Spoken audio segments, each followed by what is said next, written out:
Hey, thanks for joining me here in my shop. We're going to be doing an alignment on this radio, but first I've got 5 capacitors here to check. So let's get busy with that.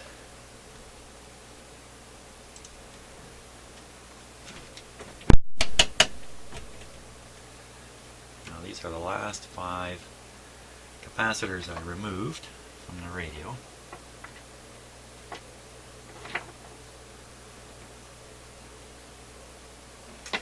I won't be able to say exactly which is which. These first 2 were the auxiliary input and the tone control. So in fact, I think that's the tone control capacitor here first. Yeah. Okay. All set to go here. Hard to see, but there's the gap there. Leakage test, 25 volts, good. 150, good. 250 showing a little bit of leakage. Not really critical for this capacitor. I think I'm just going to test them for leakage. Likewise with this one. It's a little leaky. Doesn't really matter that much. 25 volts. So these ones, well, there we are, 150.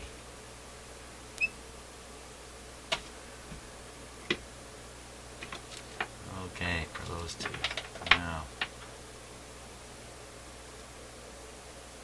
I can't remember if I tested this one in an earlier video or not, but let's do it again. Duranite. 25 volts. Good. Good at 150. Still good at 250. Not bad. Maybe there is something to its name. Okay, so here's a big 0.05. This looks to be in pretty good shape. There we go, 25 volts. Good. Pretty good. 250, still pretty good. 350. Not bad. Oh, since it tests so good, let's just check the capacity on this one. 0.05 is right here. There it is, right on the money.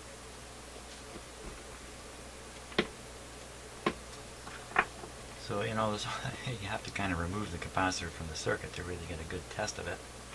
By then, once you've removed it, you're going to replace it. You're not going to put the old one back in.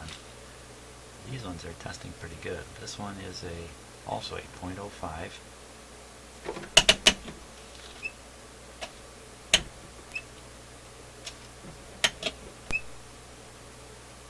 Not bad. 0.05. It's also testing right on. The last one is another 0.05, a smaller construction, same high voltage rating.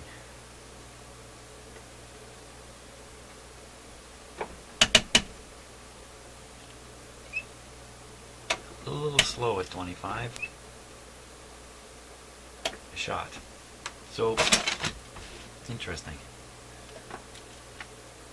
These 2 capacitors look older to me than this one. Now, they may not be. This one looks like a replacement to me. It doesn't match the other capacitors. Yet these older ones are working just fine. And this newer one, if I'm right, not so good. Cannot judge a capacitor by its cover.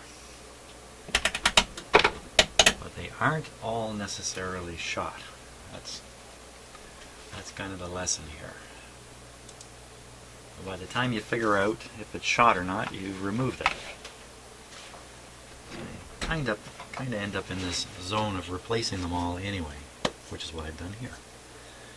Okay, so we'll flip this radio over. No, I have to Is there any adjustments from underneath here? No, they're all from the top, so I can flip this radio right over.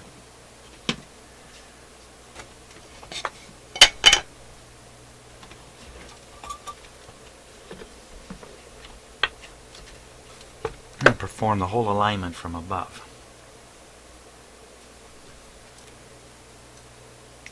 Good show. We'll need the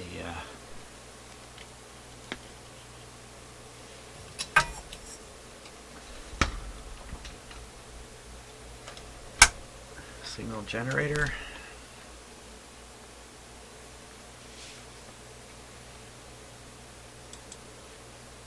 Bit of a view from above.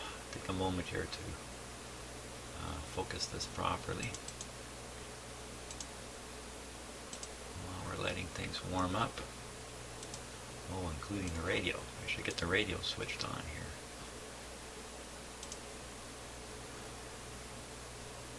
Here we go in the focus.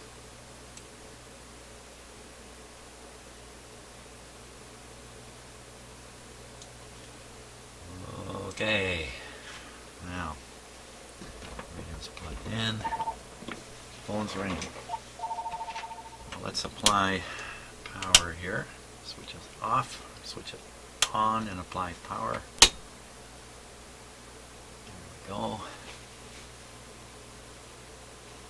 Give it a moment to warm up. Now I've got it connected to my signal generator and pushing this frequency into the antenna connection. You know, there are better ways of doing this in terms of feeding an IF signal into a radio by attaching it right onto the grid of the IF tube or grid of the mixer tube. But in effect, by connecting it straight to the antenna, I am reaching the grid of the mixer tube, in this radio in particular, since there's no stage ahead of the mixer tube. And so this should work fairly well. Should work just fine, but we'll find out. Okay. Yep.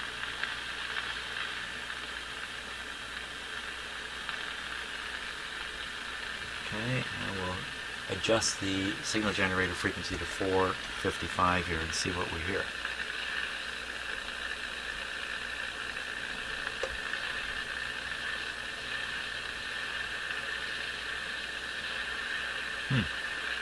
Seems to be showing up at 430, 440, which is quite a ways off.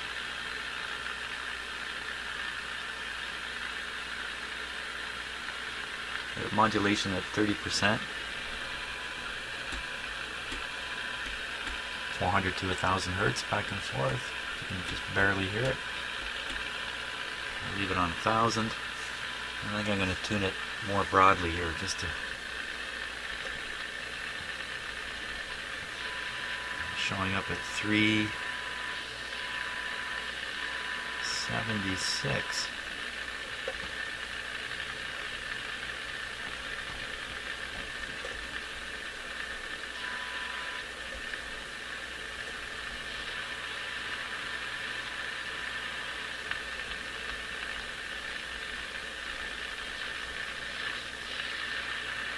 Showing up here.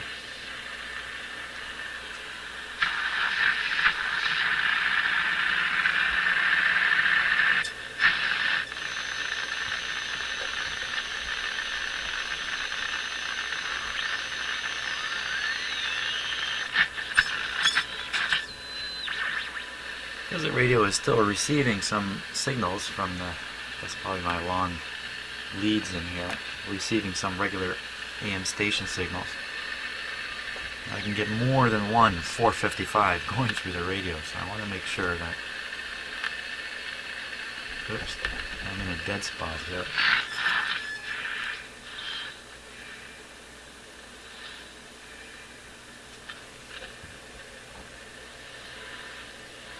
Okay. Well, we're going to move this up to 455. That's not good. This is a weak radio. This might be part of the picture of it being weak. Now, let's just take a peek here. Okay. Taking a peek at the schematic there for a moment. So first IF, second IF. So we'll start on the second IF. See if we can peak up the signal. Oh my gosh, I forgot to hook up my meter. Yeah. Okay. Okay. Let's stop for a second here. Okay, so I've made a connection to the non-grounded end of the volume control. Pretty sure that we're going to find the signal I'm after is there. There we go. The voltage, really, I shouldn't call it a signal. We'll hook up this meter over here. Whoops, can't be seen.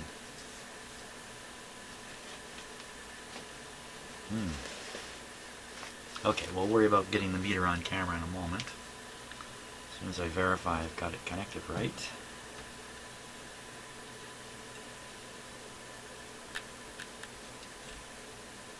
Okay. And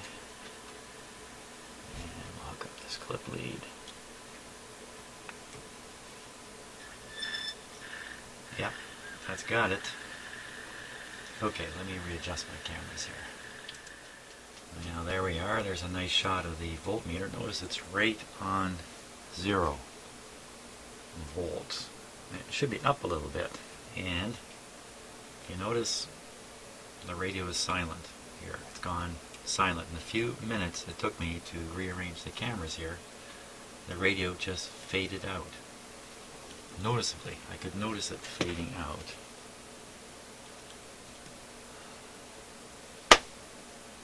Uh-oh, what happened?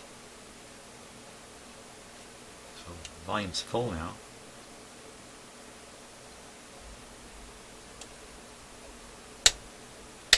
Another unexpected thing.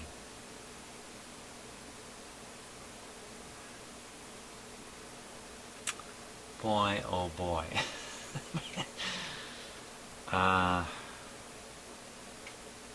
Well, I think I should remove the connection I just made to the volume controller. I can't see how that's going to have any effect, but 0 AVC voltage and the radio's gone quiet. So 0 AVC voltage because there's no signal making it through the detector. Oh, okay.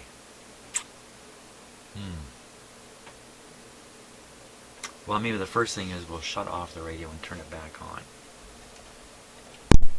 Okay, not exactly rebooting it like a computer, that's for sure, but it could be a voltage has built up somewhere that it's not supposed to build up, and that's what caused the fading. Mind you, the radio was operating for 10 minutes just fine, and then the fade out occurred rather rapidly over the course of about a minute, or maybe even just 30 seconds. Oh my. Okay, let's switch it on again. Volume up full.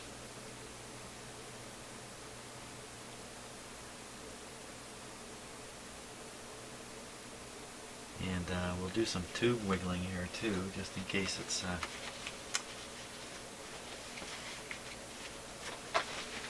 definitely. I wonder if this is related to that other time where I thought the radio wasn't working, and I tested one of the tubes, put it back in, everything was fine. That's a bit of a mystery too. Okay, well, I don't think it's coming back. Let's try the band switch here.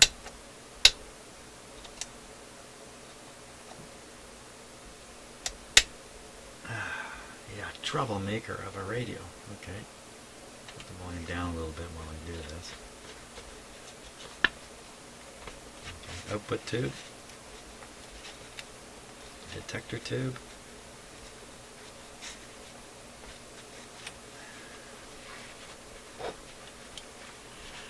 Aha!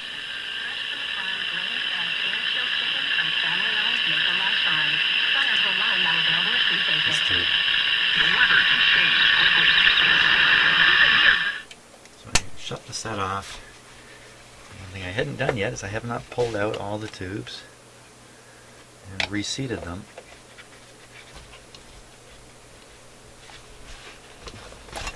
Which is sooner or later, somewhere along the way, that usually happens for other reasons. Okay, that'll just freshen up the contacts there. Let's switch it on again. That was probably the trouble last time too.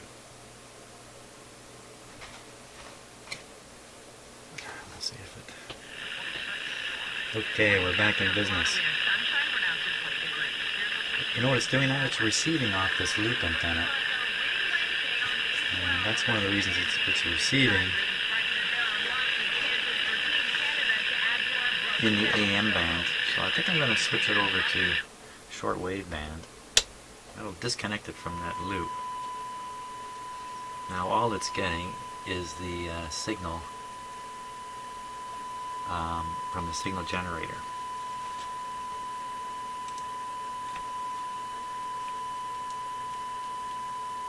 There's the frequency, 439. It should be 455.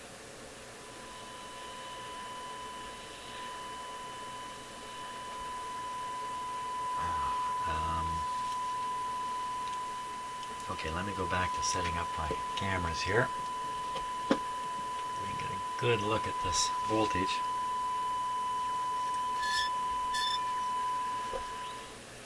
That's the AVC voltage there. Great. Okay. You can see the AVC voltage in the left camera, and the right camera, of course, is me doing the alignment. So we're going to start with the second IF. The frequency you can't see, I'll have to tell you what it is. It's still at 438.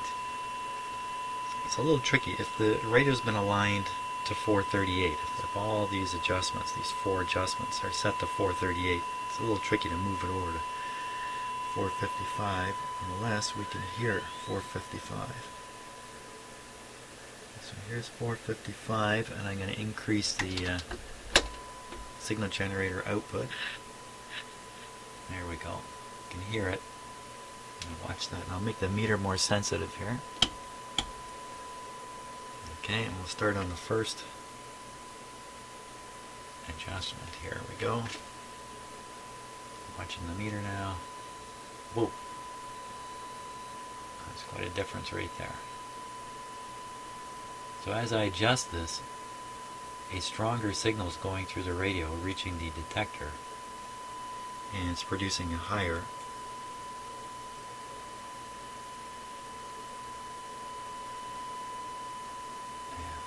this is going to make a big difference in the radio.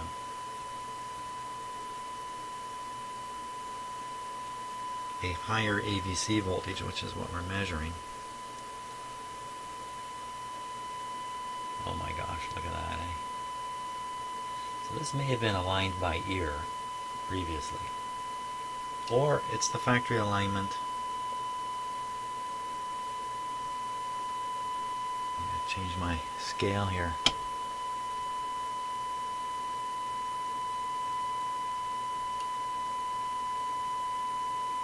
Well, that's a huge difference. There's a good chance this thing was just misaligned. Let's start over.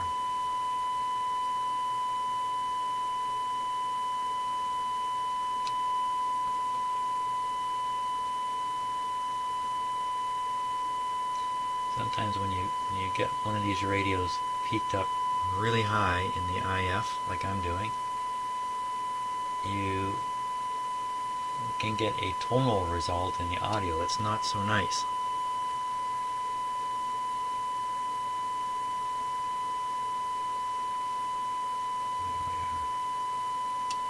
There we go. I'm sure that made a significant difference.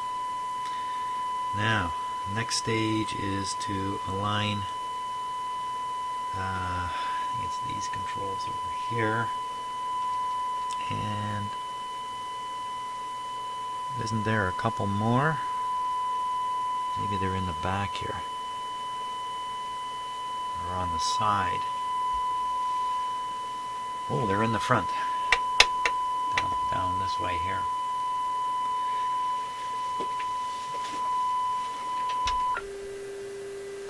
There we go. And let me turn back the power now. Actually, Don't want that raging too high. You can hear the radio is more sensitive already. Just cut it back a bit. Let's just double check here.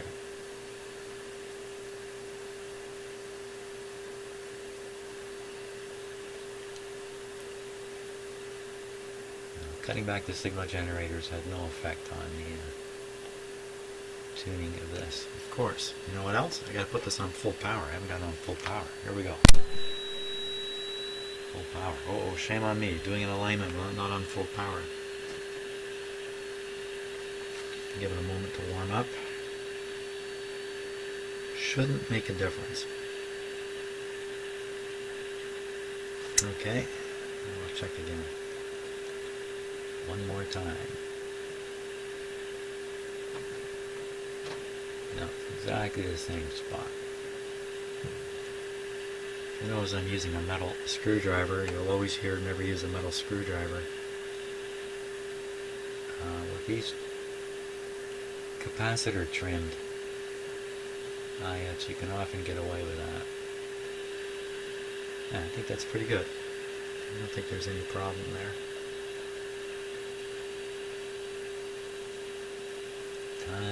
Tiny amount. The screws move very smoothly, so I like using the screwdriver because of the stiff shaft, as opposed to trying it with something like this that has some twist in it. It's just my personal preference. As long as you bring the screwdriver up and look for any effects from it, you don't see effects, no problem using it. Okay. Next step. Okay, so as per the instructions in the alignment sheet, I've installed a 300 ohm resistor. You can see it right over here. And, whoops, come back focus. And I've got the clip lead, you can see there, that's going to my signal generator. I'm still putting out 455. Now the next thing we've got to do here is, because the radio is out of its cabinet, put this just like this. If I can. You gotta be careful about parallax error during this. Because it's out of its cabinet, it has no dial face to look at and compare the settings. So instead we rely on these numbers on the back. I just have to adjust my pointer here.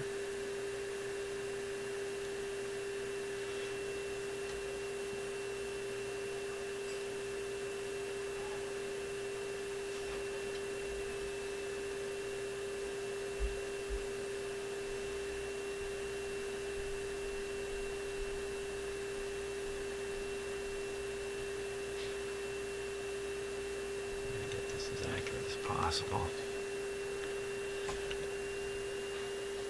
There we go. Okay, so the point of the wire, the tip of the wire is pointing to the set point.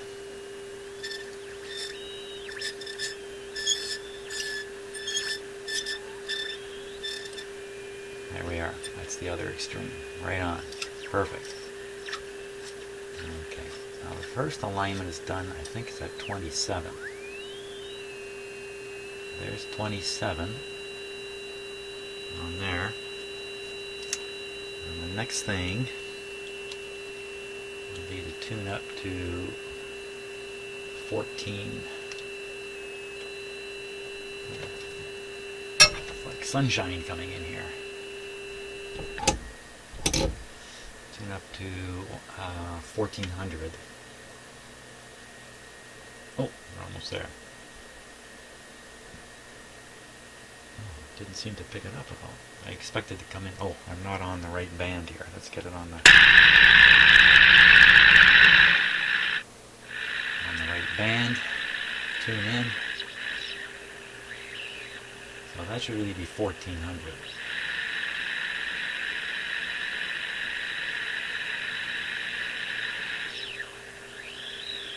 You should be able to see the meter going up and down. Well, that's kind of an interesting view. So there it is there, 1370, and it should be 1400. Okay, so the first thing we're going to adjust is the oscillator for this band, and it's down here through these holes. As you can see, it's this left one here.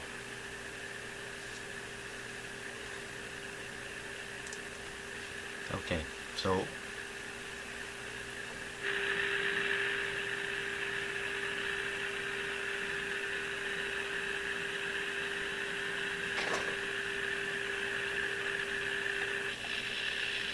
just touched it a bit.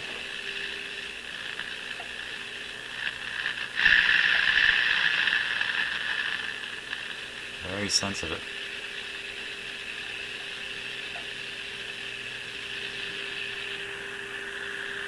Now we want to dial up to 1400. Up a bit. Figure out which way to turn the screw yet. Go past. Tune up. Past. Turn the control past. 1390.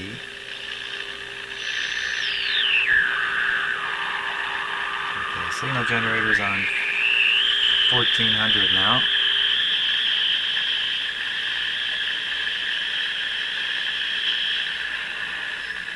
Where'd it go?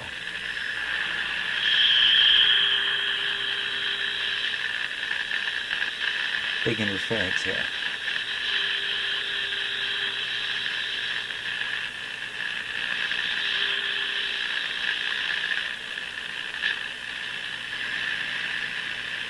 We increase the output of the signal generator here.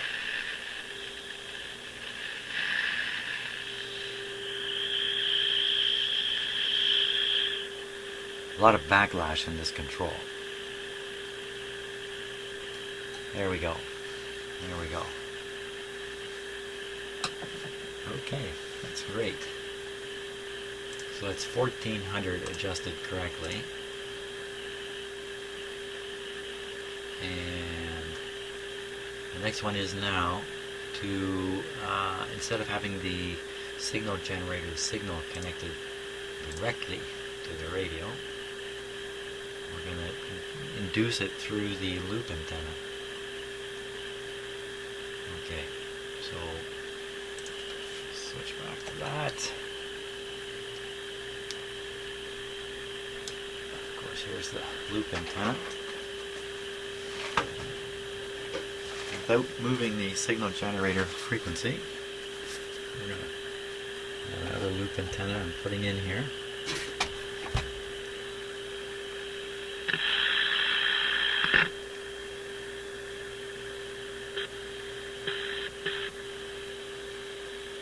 That might be enough just like that.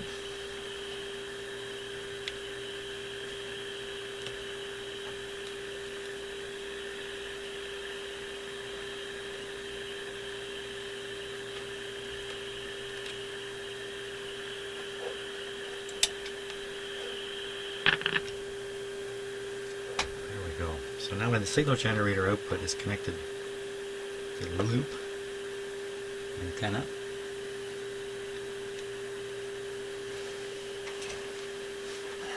again, now what are we adjusting this time? This time we are adjusting C1. C1.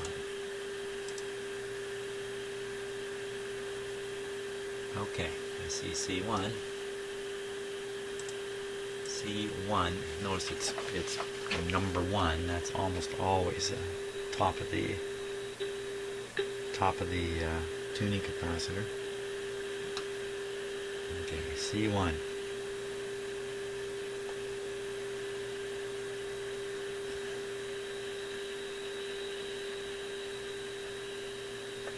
Just seems to get worse. I'm using a metal, here we go. Metal screwdriver is having a bit of an effect here maybe. And of course I'm pushing down on this too. Just pushing down on it causes an effect.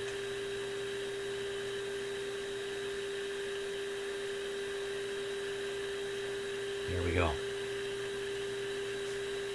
Now, let me just tune the radio. I'm just turning the radio tuning knob.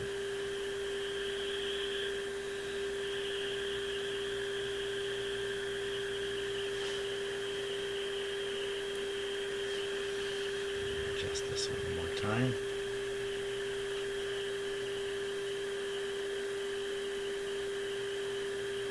Right there. So that sort of sharpens up the front end of this radio on the AM band. It should be working quite well now. I think that's the end of the AM band. Let me take a peek here. Just skipping over to the instructions. From here on in, it's all shortwave tune-up.